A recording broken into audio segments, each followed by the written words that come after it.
Don't go straight on. Cut it kind of passenger. Okay, as you start getting towards it, you're going to want to cut it driver to get your, because if you go straight into it, both front tires just go boop. So, yep, there you go.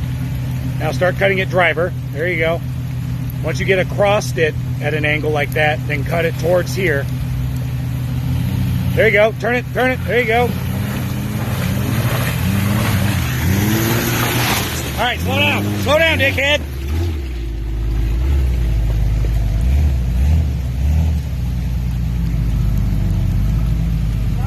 That's all right. Everything's covered in mud.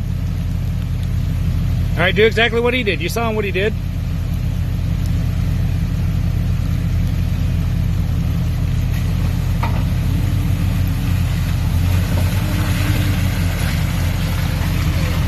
I know.